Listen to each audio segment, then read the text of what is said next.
out in the CFL, this isn't going to be as in-depth here, but the Riders do get a win. It wasn't pretty all the time, but they do come up with those winning plays when they need it. And some of that was penalty aided for sure, but they come up with a couple of big plays. They are now firmly in the race for the second playoff spot out in the West, having some breathing room now on Edmonton and Calgary. Not a lot, but some is really important for this team. The fact that they were finally able to get something going in the run game with Armstead, who was running like this was his last chance, and it kind of is. And so that is, while I liked Hickson and made the mistake on the Rider happy hour saying like, oh yeah, this guy's going to go over in his run total.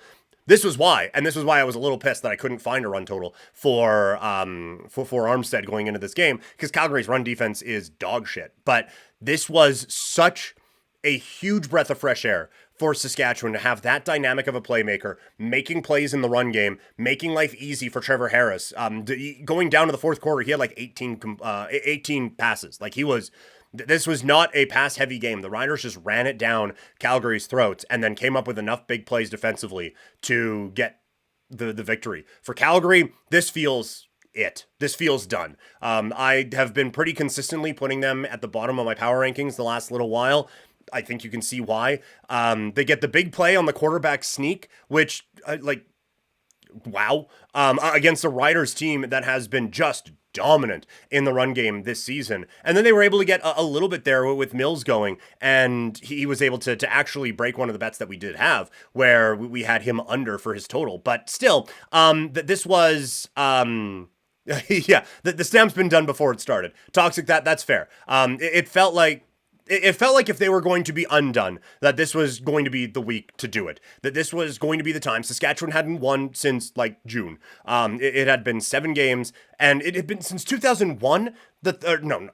2021, since the Riders had won after Labor Day. That's insanity. But still, this was your opportunity to get back into this playoff race. And when you think to where this team was going into the Labor Day doubleheader with Edmonton, and then this one here with Saskatchewan, with Montreal in between there.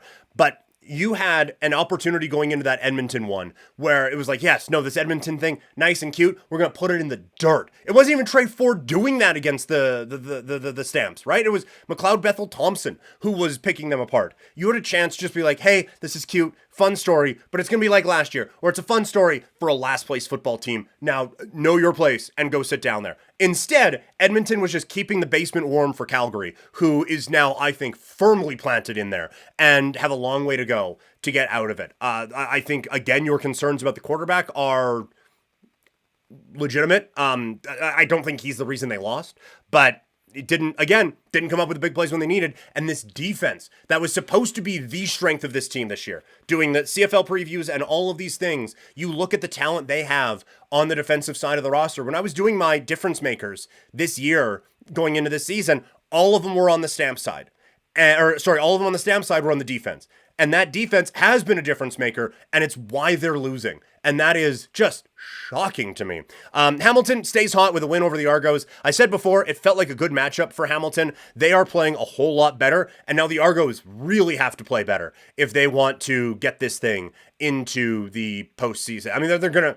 I don't think Hamilton's going to catch Toronto. I really don't. And honestly, I think that Saskatchewan win on Friday really does help with the crossover thing a little bit. It's going to be tough for Hamilton to get into there, but they're playing some good football. But the Argos now, I think, really have to figure things out. Again, this is a talented defensive group that has been picked apart just a few too many times this year to really believe in them going forward. For Montreal, they reestablished themselves as the best team in the league. Nice little get back on track game against an Ottawa team who they do stack up really well against. And now for Ottawa, I don't think Toronto is much of an issue for you standings-wise, although still a few weeks left, like that could change for sure. But you need to figure out why you can't figure out Montreal and what you're going to do to try to fix this now. And out in Winnipeg, they slow down Edmonton. They tried to make Trey Ford beat them with his arm.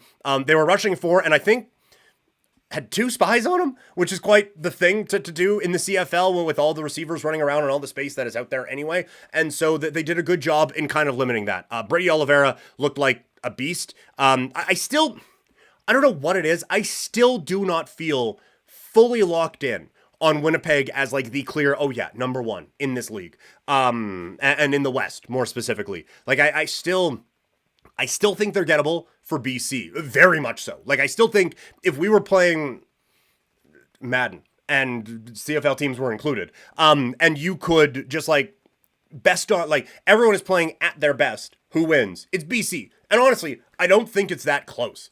But Winnipeg just keeps winning these games, and BC just can't really click it. And honestly, I even think the best version of Saskatchewan at least gives this group a run for their money. So I'm not there yet with pushing Winnipeg as the team in the West, but I will say, they keep getting results, and that whole know how to win thing, they definitely do that. We'll see how that goes now in the final bit of September into October, and then November.